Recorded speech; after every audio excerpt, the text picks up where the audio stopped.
dia a todos.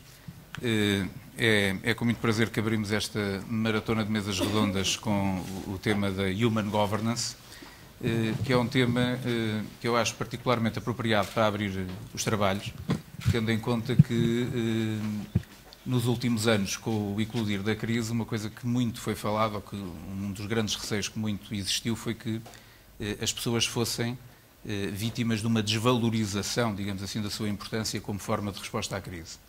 E uma coisa interessante que aconteceu nos últimos anos é que as empresas que mais prevaleceram nestes tempos agitados foram precisamente empresas que resistiram a essa tentação e que deram, inclusive, maior destaque aos seus ativos humanos como forma de alavancar a sua competitividade. E muito hoje se discute, ao contrário do que seria de prever, segundo esses arautos da desgraça, muito se discute até que ponto, hoje em dia, de facto, se consegue ter as pessoas na agenda estratégica das organizações e até que ponto os responsáveis das áreas de recursos humanos ou da função recursos humanos devem ou não devem ter assento, digamos assim, naquilo que são os órgãos máximos executivos da organização. E, portanto, para alimentar este debate, temos aqui um ilustre painel de oradores que, constatava eu ainda há pouco, que representam não só das melhores práticas na área, como ainda por cima representam empresas que todas elas, das quais eu sou animado cliente. E, portanto, no intervalo, depois a gente conversa sobre uns descontositos, especialmente aqui o Luís Moura das Hortas. E, portanto, começando precisamente pela minha esquerda, temos o Luís Moura da Nós, agora Nós. Depois temos o Francisco Pedro Balsemão, da Empresa, e temos o João Pedro Anacoreta Correia, da SONAI. E, portanto, bem-vindos a todos, muito obrigado por estarem aqui connosco. E eu dava já o pontapé de saída com a primeira questão, ou, se quisermos, a primeira provocação para este debate e para esta mesa redonda, em que eu começava por vos perguntar, precisamente, até que ponto esta figura do Chief Human Resources Officer existe mesmo, ou se é mais conversa do que outra coisa, ou seja, até que ponto isto é folclore ou de facto existe, até que ponto as empresas o consideram relevante e até que ponto, no fundo, isso traduz ou não o facto das pessoas estarem mesmo ou não na agenda estratégica das organizações. Eu começaria por pedir, precisamente, aqui ao Francisco Pedro Balsemão que abrisse as hostilidades e depois ouviríamos os restantes oradores. Bom dia. Vocês está tudo a ouvir? A resposta a esta pergunta é fácil. Existe, eu sou a prova que existe, eu estou aqui sentado, acho que vocês não estão aqui a ver nenhum figmento da vossa imaginação. É verdade, existe, embora com algumas... É preciso definir o que é esta função. Ou seja, eu, de facto, neste momento exerço funções enquanto COO, com o pelouro dos recursos humanos e jurídico na empresa. E, de facto, isto aconteceu há 3 anos e meio, mais coisa menos coisa. Antes era diretor de recursos humanos e jurídico e houve aqui um upgrade. A verdade é que a empresa, para mim, para mim, Francisco, obviamente que é ótimo, portanto, sento-me na mesa da Comissão Executiva, tomo as decisões com os meus colegas da Comissão Executiva, que estão a áreas como a área comercial, a área editorial, etc., o CFO, etc. E, portanto, estou ao mesmo nível que eles, em termos paritários, o que é ótimo. Isto permite-me reunir uma vez por semana com a Comissão Executiva, com o CEO, portanto, somos 6 CEOs e o CEO, permite-me obter informação ao mesmo tempo, exatamente no mesmo momento que eles todos, portanto, não sinto que haja aqui algum tipo de intermediário, alguém que tenha depois que veicular essa informação. Não, eu recebo a informação nessa hora, ao mesmo tempo que eles todos, e posso, e devo, não é? Acho que esta questão da governance hoje em dia, com tudo o que tem acontecido no ano passado, em várias empresas, infelizmente, sabemos que há também um dever, não é só aqui um direito, há um dever de intervir, de intervir em prol da empresa. E é o que eu faço, portanto, tudo o que seja questões relacionadas com os meus pelouros, faço. Portanto, se alguém faz uma proposta que tenha algum impacto, alguma influência na área dos recursos humanos, é óbvio que eu vou intervir. E mesmo nas áreas dos outros também, gosto de mandar os meus bitados, aqui no estádio de futebol posso ver essas coisas. Não é bem aqui neste estádio, era no outro estádio que eles diziam isso. Mas sim, também gosto, é óbvio que também temos que falar sobre um bocadinho sobre tudo, portanto, não nos acanharmos. Portanto, a figura existe, o CHRO existe, eu sou a prova viva de que existe. Agora, é claro que não é só o título que conta, não é questão de repente usar como COO e estar na comissão executiva, de repente as coisas mudaram, ou seja, a área de recursos humanos passou a ser vista como algo tão mais importante que as outras áreas que fazem parte da comissão executiva. Não vos vou mentir, quer dizer, estamos aqui entre colegas, não vos vou mentir, não vou ser completamente honesto. É normal que a minha área, que é mais pequena de todas as 6 áreas, que é uma área que continua, que é uma área de suporte, que é uma área que ainda tem muito, é vista, encarada muito como uma área de centro de imputação de custos. Claro que temos que batalhar contra isto no dia-a-dia, não vos vou mentir, as coisas não mudam de um dia para o outro e há um processo gradual de adaptação.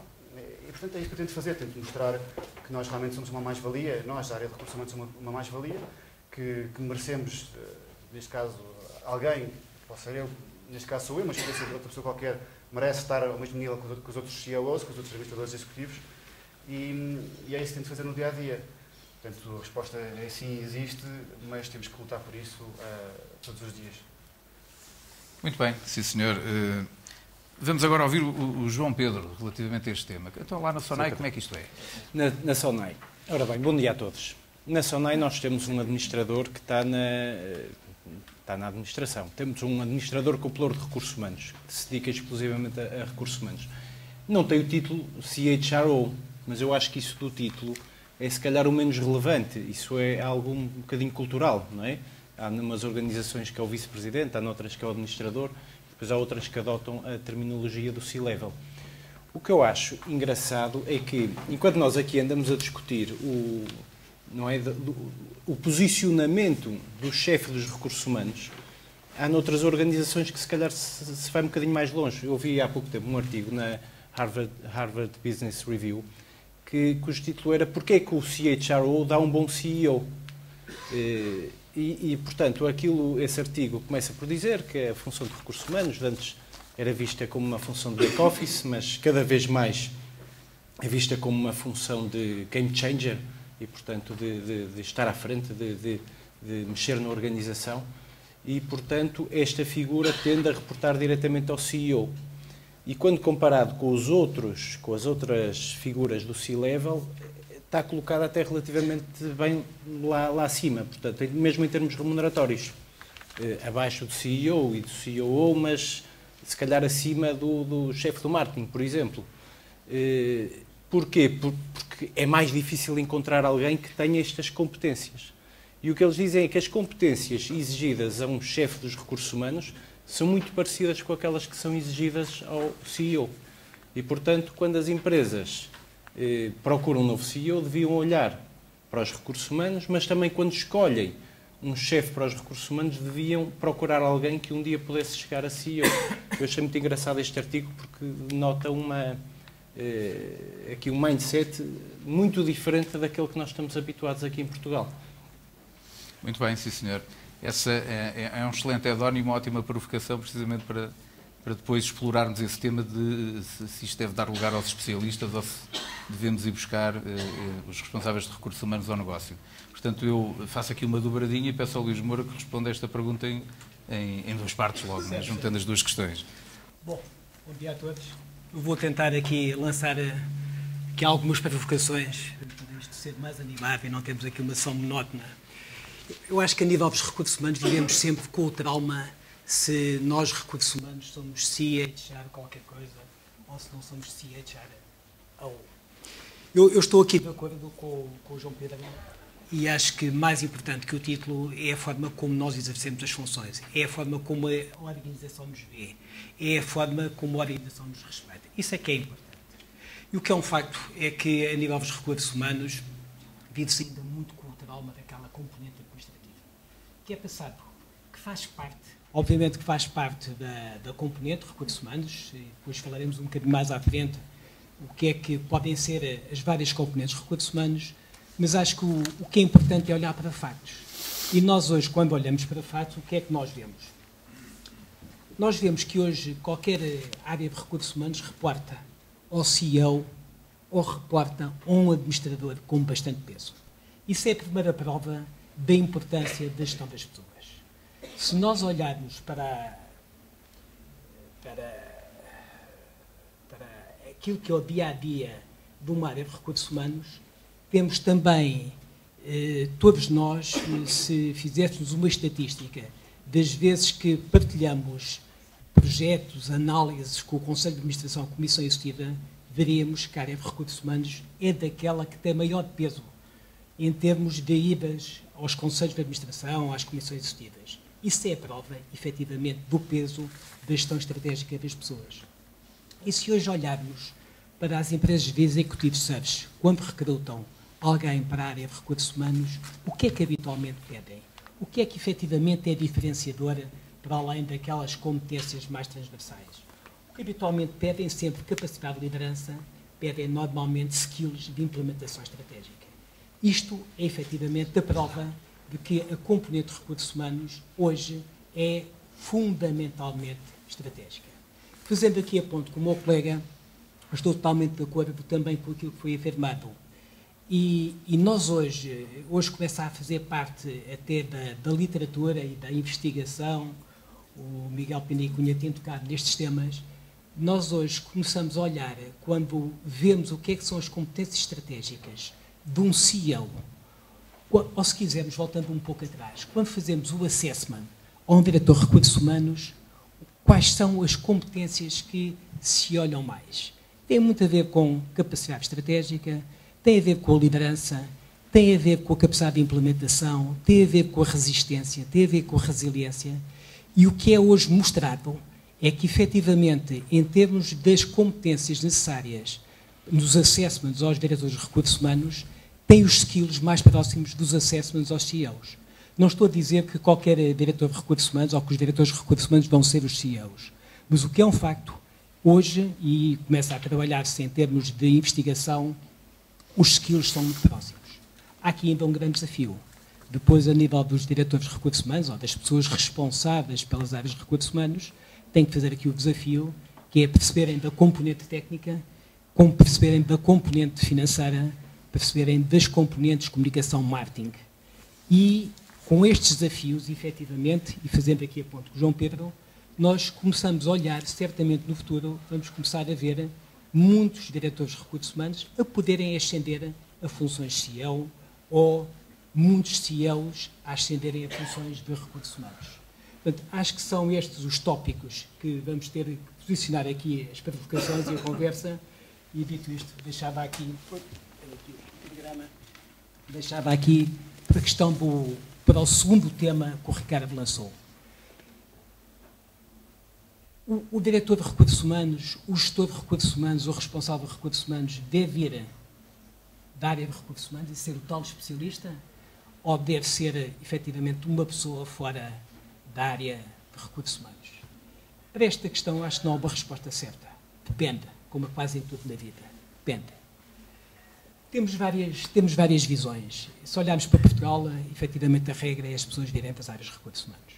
Eu vou dar um exemplo, hoje já não está tão na moda, mas acho que o símbolo do diretor de recursos humanos veio fora, ou do responsável de recursos humanos veio fora, é o homem da GE que durante 10 ou 15 anos trabalhou com o Jack Welch. O Jack Welch sempre escolheu gestores de recursos humanos que viessem fora das áreas de recursos humanos.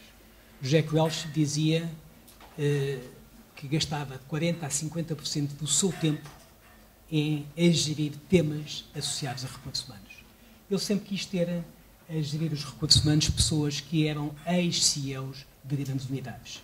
Porque ele achava que essas pessoas, porque tinham passado no terreno, tinham sentido o que era efetivamente importante para a gestão de recursos humanos e eram eventualmente os melhores gestores de recursos humanos.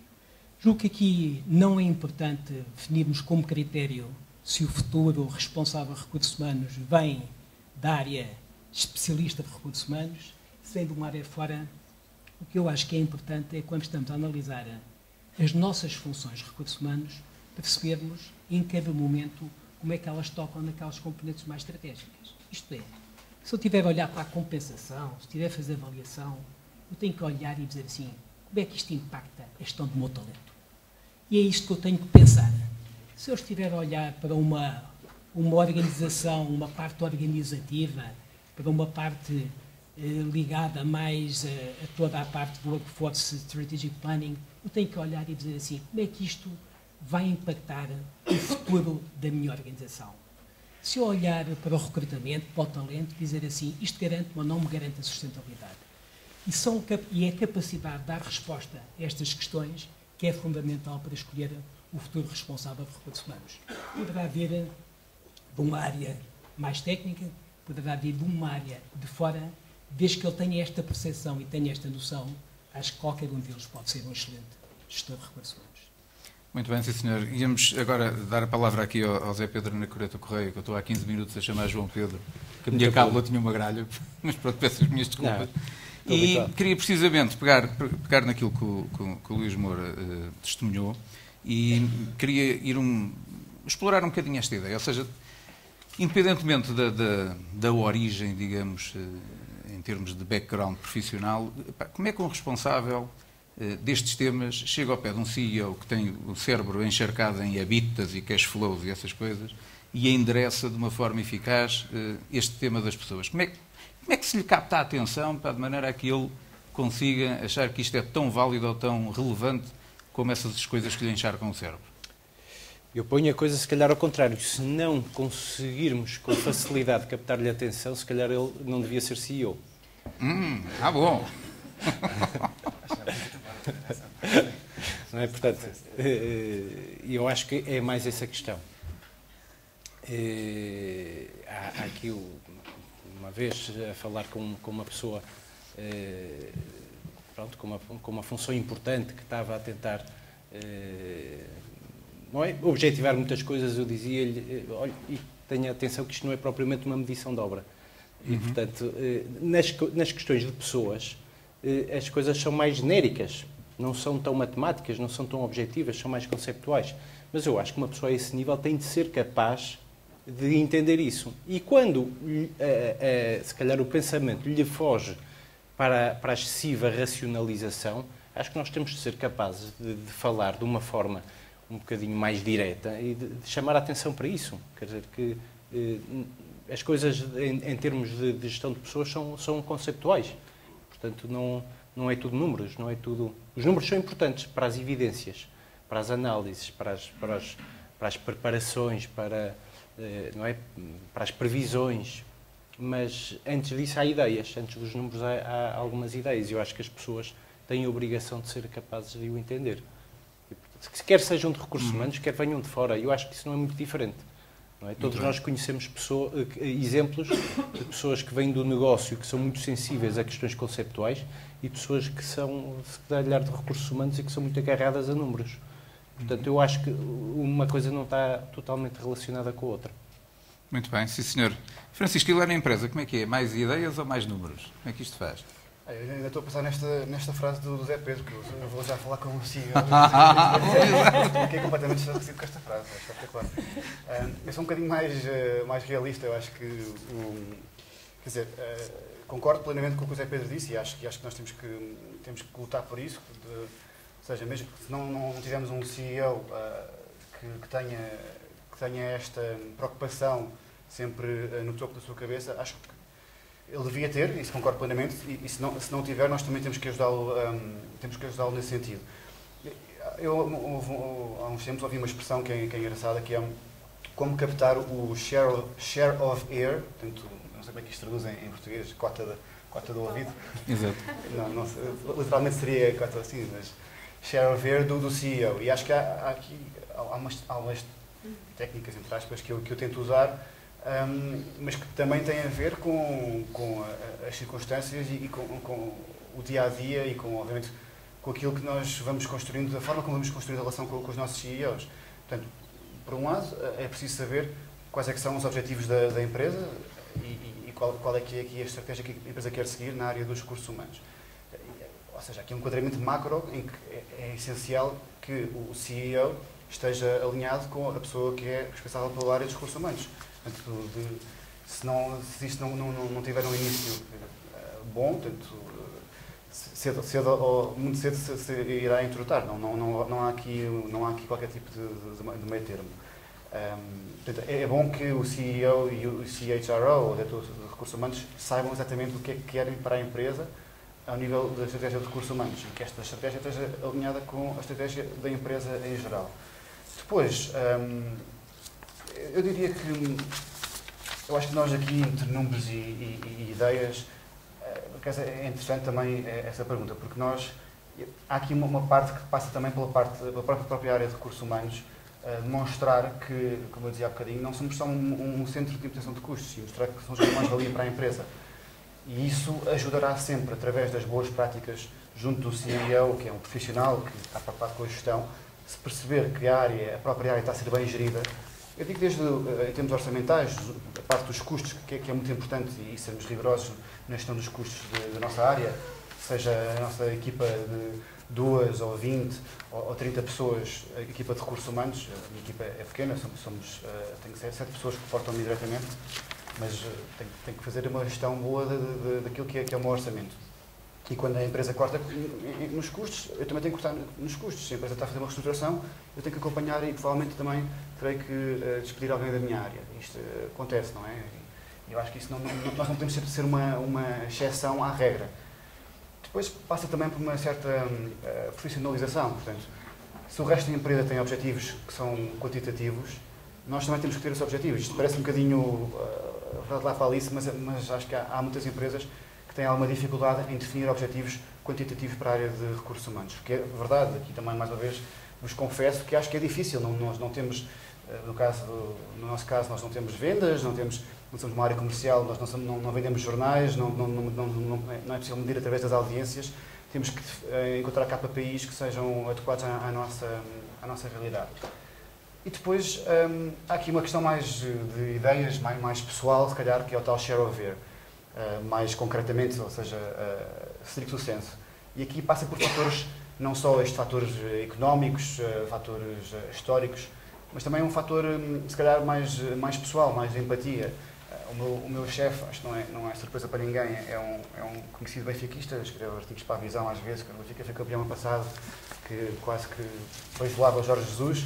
E eu não sou benfiquista, mas pronto. E eu sei que se o Benfica perde ao domingo, à segunda-feira, se calhar não vou trazer de manhã logo um tema mais complicado dos recursos humanos.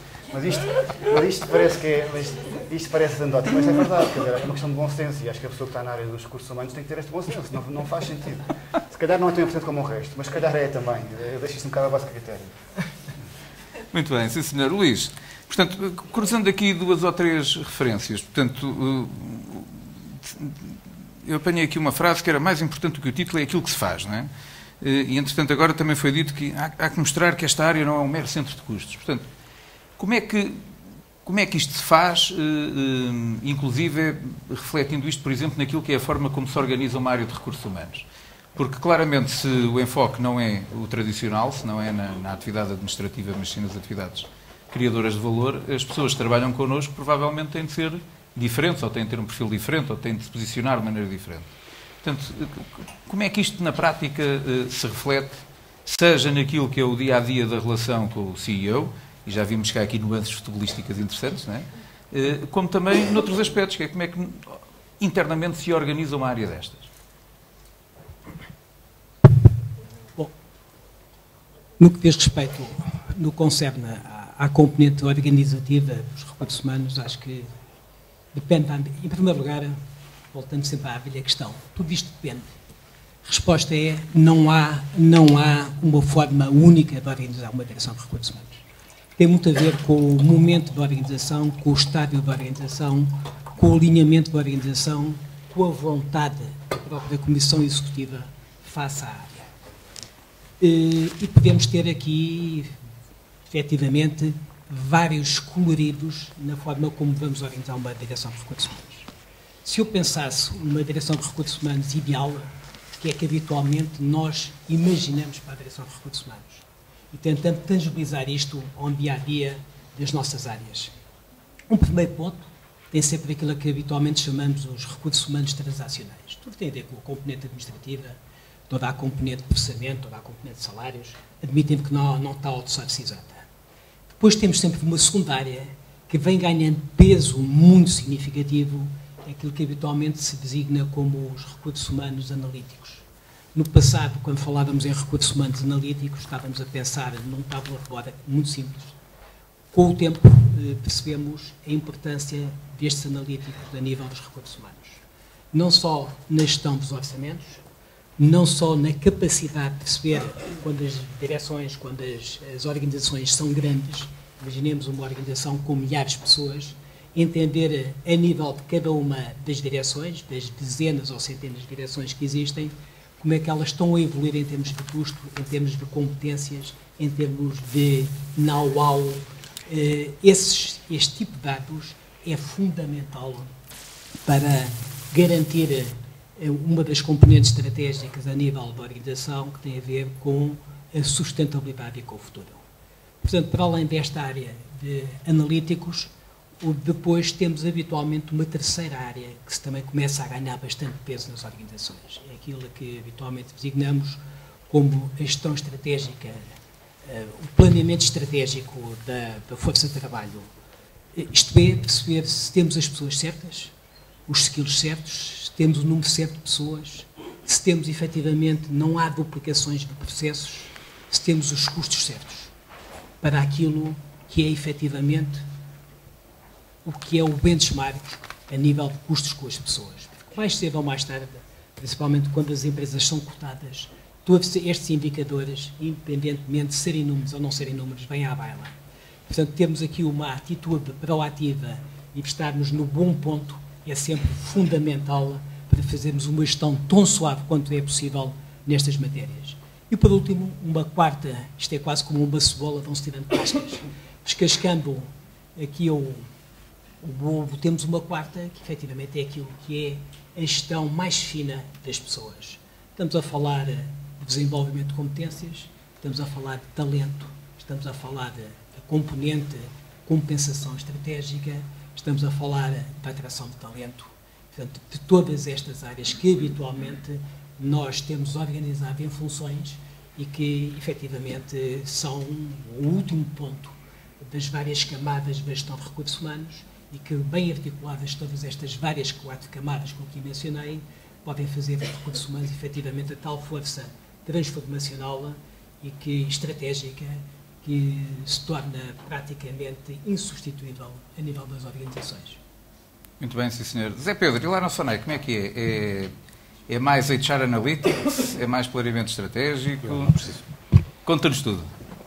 Lá na SONEI também temos mais ou menos assim umas camadas, mas eu acho que a separação, ou a divisão das áreas é muito difícil, porque depois, na prática, o segredo está na interligação de todos os processos. Por exemplo, a parte dita como administrativa e que se calhar é um pouco desvalorizada muitas vezes. E até se recomenda o seu outsourcing. Não tenho nada contra o outsourcing, acho muito bem. Aliás, nós prestamos serviços para outras empresas para fora e, portanto, temos clientes voluntários e, portanto, eu só posso dizer bem do outsourcing. Só que na componente, na gestão, se devemos ter outsourcing ou insourcing, portanto, há aspectos positivos e aspectos menos positivos. Aspectos positivos é a formalização dos processos, a escalabilidade, etc., a previsibilidade. Nos negativos é a perda de agilidade e flexibilidade. Mas o mais importante, e que poucas vezes se equaciona, é os custos invisíveis e os benefícios invisíveis. E quando se faz uma divisão muito forçada por camadas, às vezes não se tem em conta estes custos e estes benefícios invisíveis. Por exemplo, diz-se que esta área mais de gestão de cadastro e de processamento, o Total Cost of Ownership costuma ser o dobro dos custos visíveis. Mas, em contrapartida, há benefícios invisíveis que têm a ver com contributos para processos e para realidades que mais ninguém vê, e que se aquilo ficar relegado para o fundo do quintal, se calhar perde-se ali benefícios. Vou dar um exemplo. Nós, nos últimos anos, conseguimos, por iniciativa nossa, em termos de incentivos fiscais, ter um valor equivalente ao nosso custo. Portanto, trabalhamos de borla para a companhia. E isto, se estivesse numa empresa de outsourcing, não acontecia. Portanto, é um exemplo. Mas há outros exemplos. E, portanto, havia aqui uma questão que também que o Luís falava, que era de ter as pessoas certas no lugar certo, não é? Para a companhia. Esta área, em especial, está incluída na área da administração de pessoal, lá na SONEI. Portanto, e é a área que ajuda a companhia toda a ter os rácios de produtividade corretos. Portanto, é muito difícil fazer esta separação. Eu tenho andado nas conferências de serviços partilhados a nível internacional e tenho sentido uma tendência, mesmo quando se vai para o offshoring, para a Índia, etc., que é as áreas de serviços partilhados virem a subir na cadeia de valor e virem a entrar em áreas como analytics, etc. Portanto, mesmo quando se atira essas áreas para a Índia, porque teoricamente é mais barato, essas áreas, esses prestadores de serviços lá no fim do mundo, já não fazem só o trabalho dito menos valorizado. Fazem trabalho altamente complexo. E, portanto, acho que as coisas... É difícil fazer uma separação rígida. Acho que o mais importante é ter as áreas bem alinhadas entre si. Esse é o segredo. Muito bem, sim, senhor. Ora bem, a conversa está muito animada, mas está na altura de estender a conversa à assistência, até porque já temos só mais alguns minutos para esta mesa redonda. Informaram-me que ali ao fundo há um sniper que vai começar a disparar quando chegar a hora. E, portanto, está na altura de endereçar questões à assistência. Portanto, quem é que se candidata? Temos aqui um primeiro candidato e temos aqui um microfone. Muito bem. Aqui. Temos aqui um e há mais inscritos, provavelmente. Bom dia, João Paulo Feijó da Cranberry. Tenho constatado que a questão da relação, da posição estratégica do Chief People Officer foi muito posta em termos da sua relação com o CEO. Correndo o risco de extremar a afirmação, eu creio que dessa forma ele será sempre uma espécie de protegido do CEO, nunca ganhará a sua autonomia. Acredito que ele ganha a sua autonomia quando consegue o tal share of ear, não do CEO, mas dos seus parceiros de negócios, dos Business Unit Managers e dos outros C-Level Officers. Eu gostava que vocês refletissem um bocadinho também, gostava de perceber a vossa opinião acerca disso. Como é que isso se consegue? Como é que essa credibilidade se adquire? Quem é que quer começar? Eu posso responder. Acho que é uma pergunta muito boa, é muito pertinente, porque eu sofro com isso, portanto acho que tem toda a razão. Quer dizer, a resposta que eu dei, acho que as respostas que foram aqui dadas estavam muito relacionadas com a pergunta que foi feita também. Não se falou nisso porque também não foi aqui perguntado, mas é uma ótima pergunta. Eu não acho que o CHRO deva ser todo um protegido do CEO, portanto acho que isso deve-se afastar isso logo. Acho que isso seria um erro para o próprio. Acho que perderia muito autonomia, muita accountability se assim o fosse. Portanto, isso acho que se deve afastar. Não sei muito bem como, acho que depende da área de empresa para empresa, mas acho que não deve haver sequer essa mínima suspeita. Portanto, vou-me dirigir mais à segunda parte da pergunta. A resposta é um bocadinho, quer dizer, há livros sobre isto também. Também uma vez, eu por acaso, acho que a única vez que subscrevi uma coisa da Harvard Business Review que mandei vir para mim casa exatamente era sobre isso, era como nos relacionamos com os outros C-players, não é? Eu acho que a resposta tem muito a ver com o que dizíamos há pouco, tem muito a ver com a questão de sermos uma mais-valia e mostrarmos que somos exatamente iguais, no sentido em que não há aqui um facilitismos por ser uma área de suporte ou uma área que é um business partner, somente business partner, uma área que não está a contribuir diretamente para o negócio. Sei que isto pode ser um bocadinho polémico, mas é verdade. Quer dizer, eu volto a dizer, no meu exemplo, nós não estamos aqui a lutar pelas audiências todos os dias. Isso são as pessoas que trabalham no Jornal da Noite, no programa da novela, ou as pessoas que estão a vender jornais, os jornalistas. Nós somos pessoas que estamos numa área de suporte a contribuir para que isso aconteça, que é muito importante. Como nós também temos a área financeira, a área da IT, etc., que é muito importante. Mas nós temos que chegar lá mostrando o nosso valor por outras vias. Eu tentei mostrar isso, dando alguns exemplos. Tais como dar o exemplo, criar as boas práticas.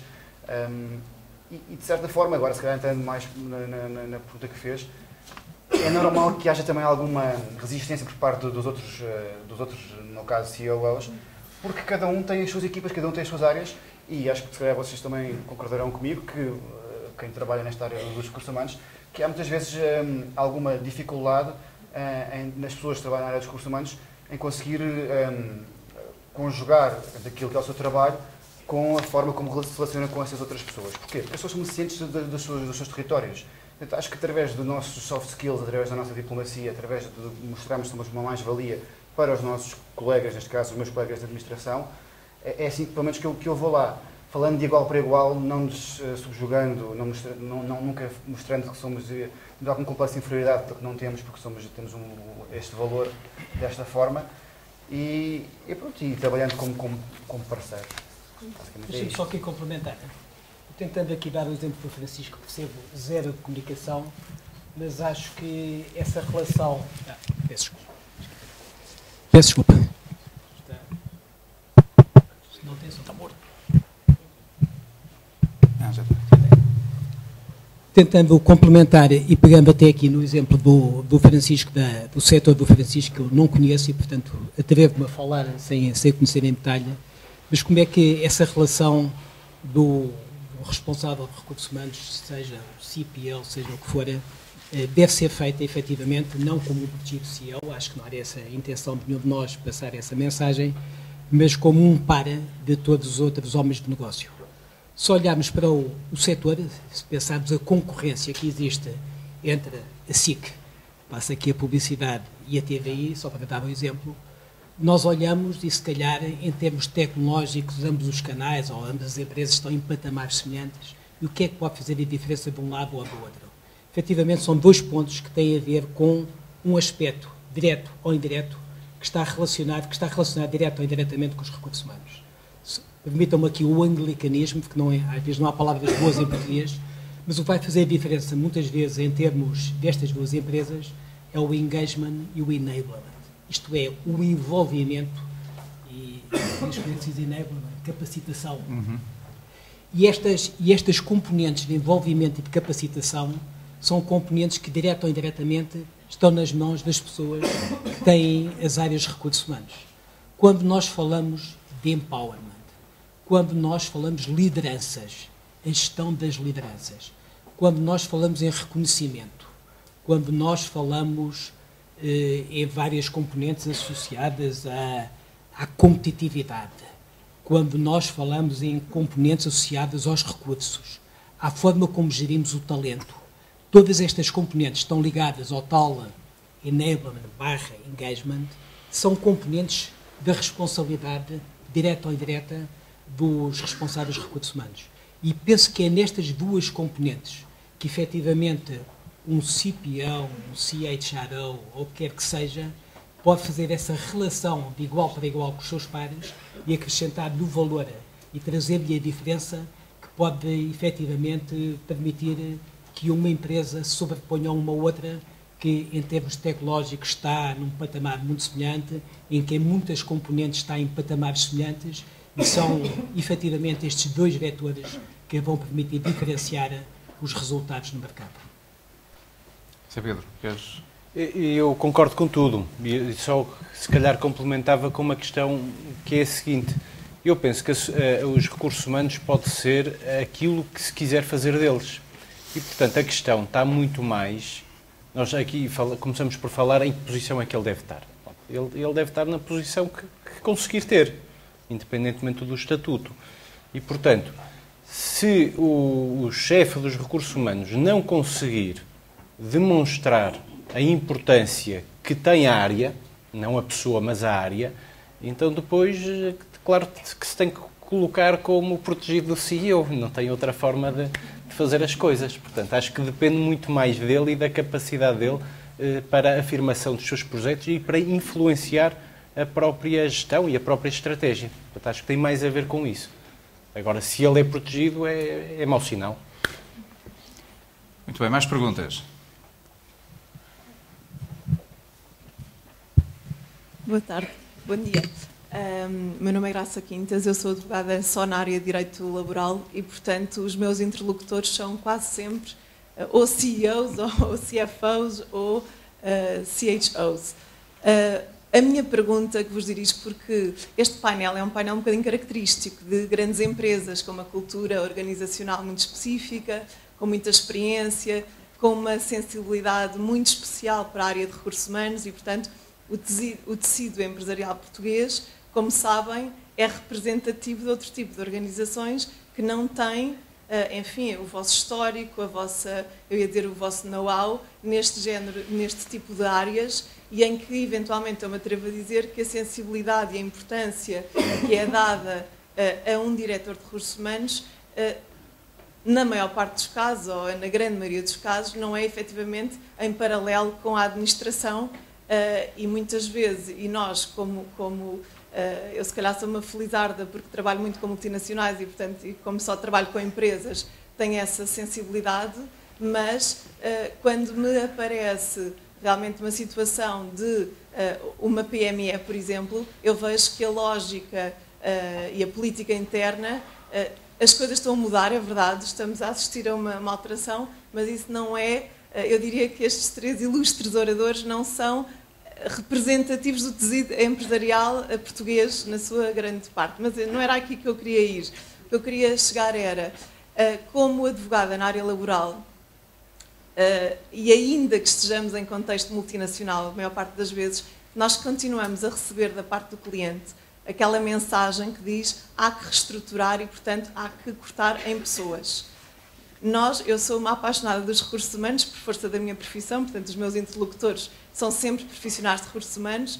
Gosto de conhecer a forma de pensar, porque muitas vezes não é exatamente idêntica à nossa, e ainda bem.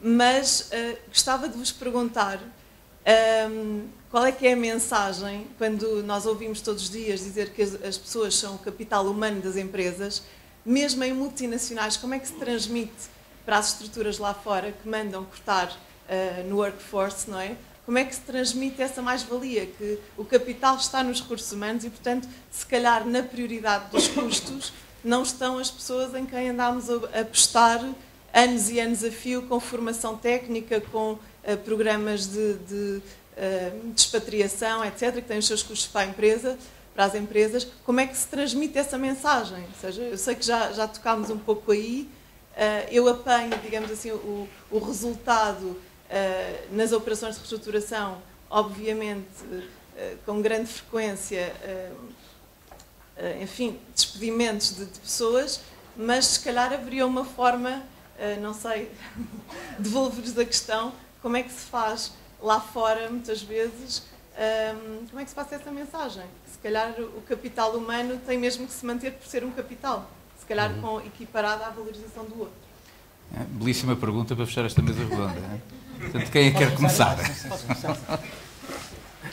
sei se tem uma resposta. Não, se isto não há respostas certas nestas matérias, como em todas. E eu vou divagar aqui em conjunto convosco. Vou refletir um bocadinho de alto. Deixa eu começar só o primeiro ponto. E vou tentar ser sucinto. Temos 5 minutos, não é? Tentar ser 5, 10 minutos. 2 minutos e 34 segundos.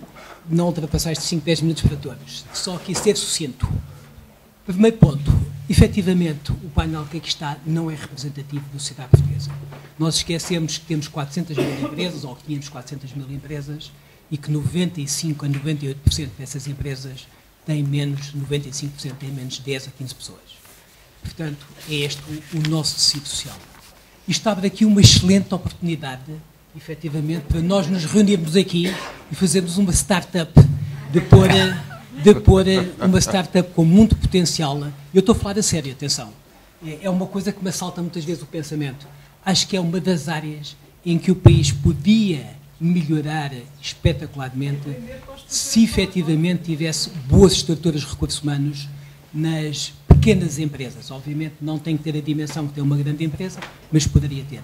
Deixem-me dizer, o meu background não é recursos humanos, eu sou de economia, trabalhei durante muitos anos na parte financeira, no planeamento e na banca, e caí nos recursos humanos quase por um mero acaso, e hoje eu percebo a importância e a componente estratégica e o que faz a diferença dos recursos humanos. Portanto, acho que há aqui uma excelente oportunidade de negócio e de desenvolvimento para o país.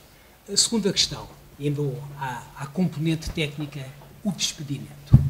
E vou falar agora de uma forma direta, pouco redonda e pouco simpática. Eu acho que nós, aqui se calhar dou a minha componente mais, não tanto de origem de recursos humanos, Eu acho que nestas matérias temos que ser muito terra a terra. Dizer que o capital humano é, efetivamente, e digo isso, e acreditando, mas convictamente, que é o mais importante das empresas, não tenho dúvida. Que é aquilo que faz a diferença nas empresas, não tenho dúvida. Não estamos a falar do setor industrial, mas, se quisermos, hoje os serviços representam 60% a 65% do PIB nos serviços. É isso que faz a diferença. É isso que faz a diferença. Quando discutíamos há pouco a SIC versus TVI, ou nós versus MEO, ou o que quer que seja, as coisas são muito iguais até um certo patamar. Pois são as pessoas, é o envolvimento, é o engagement das pessoas. Mas, sem prejuízo disso, e tendo o capital humano sempre crítico, nós temos de ter a consciência que as empresas têm que ser sustentáveis. E temos de ter a consciência que temos de ter o número certo de pessoas, o custo certo das pessoas, os skills certos. E, obviamente, que uma empresa que reestrutura, tocando naquilo que está certo em termos de skills, em termos de número, em termos de custo, é uma empresa suicidária. Uma empresa que, por muito que custe, e agora porque isto são pessoas, temos aqui vidas humanas e temos muita tristeza humana por trás disto, mas quando a empresa mantém situações em termos de pessoas, em que depois depende de setores, imaginemos a banca, não estou na banca, portanto estou à vontade, em que na banca o custo das pessoas representa 45% a 50% dos custos. Se olharmos para as telecomunicações, o custo das pessoas são 10%. Portanto, tem impactos diferentes. Mas se pensássemos, por exemplo, a banca, em que as pessoas têm um peso muito grande na estrutura de custos, e se tiver uma estrutura desequilibrada, é uma questão de tempo. Vale mais fazer estas matérias nos momentos certos, para não pôr em causa toda uma estrutura, do que ir adiando as situações e depois há um momento em que efetivamente a cura já não existe e para se evitar uma situação que pode ser dramática para 10% das pessoas, para 5%, para aquilo que for, acaba por levar toda a empresa atrás. Portanto, nestas matérias, em termos de multinacionais, empresas nacionais, acho que quando fazemos uma análise realista e não temos as estruturas certas no que diz respeito às componentes de recursos humanos, mesmo nós estamos nas áreas de recursos humanos, temos que ter a honestidade intelectual perante a organização, perante os nossos colegas, perante todos, dizer que ser uma má solução é a menos má de todas. Se isso não acontecer, algo no futuro que não seja sustentável vai arrastar toda a empresa. Subscrevo inteiramente. Eu, quando disse isso, foi porque é que muitas vezes está no topo da lista e não a meio. Ou seja, é verdade tudo isso que diz, mas quando vem a mensagem do lado de fora, claro, vamos imaginar que todas as outras variáveis já foram ponderadas e, portanto, claro que o cortar nos recursos humanos deverá ser uma última rácio, não é? Mas aquilo que assistimos muitas vezes isso é quase... A primeira sim. Era aí que eu queria... Eu julgo que aí compete-nos a nós, responsáveis de recursos humanos, explicar... Era nessa medida que, se calhar, não fiz a questão ou não formulei certo. corretamente, mas a minha...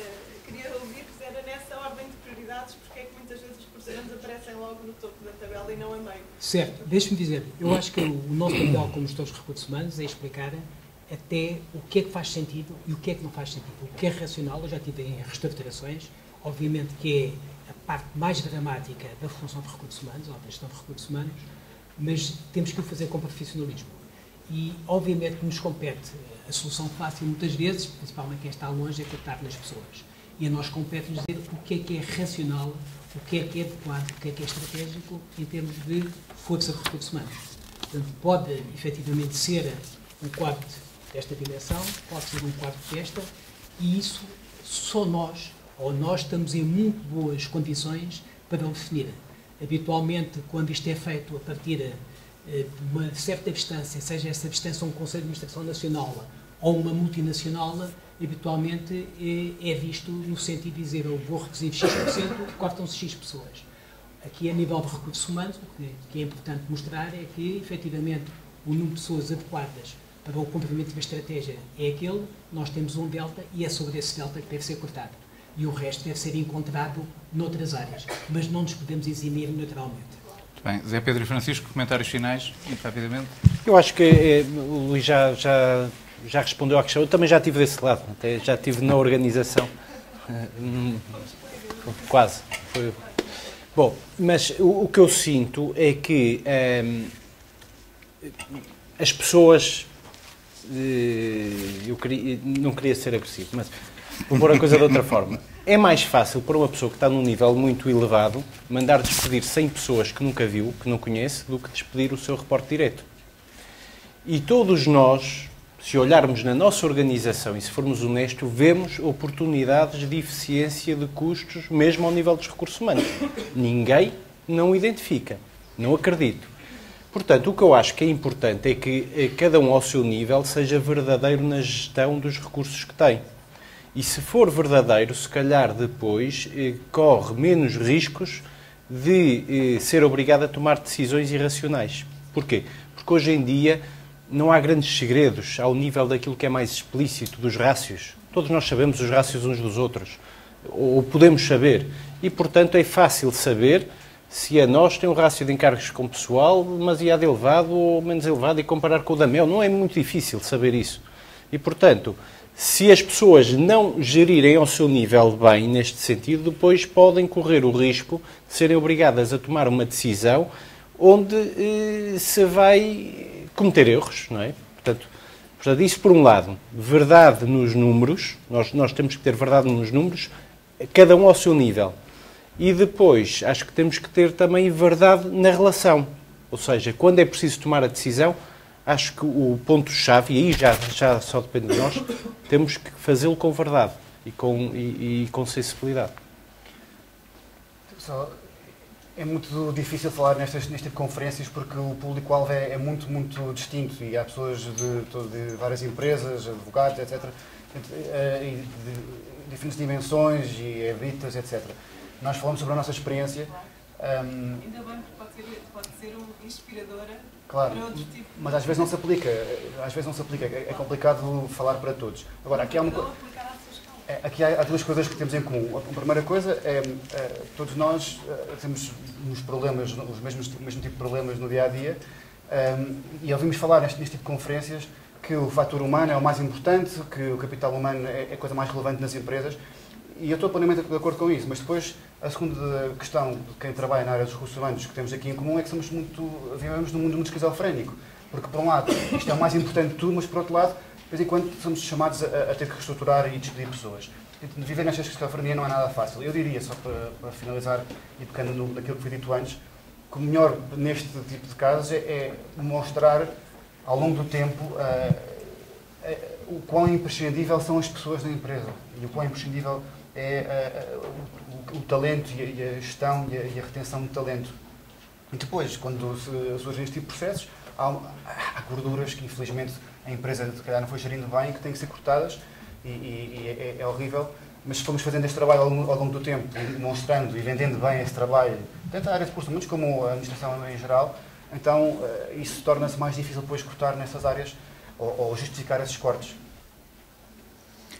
Muito bem, e damos assim por concluído a nossa mesa redonda. Muito obrigado aos nossos oradores e muito obrigado à assistência pelo interesse e participação. E passamos em alta velocidade à próxima mesa redonda. Obrigado.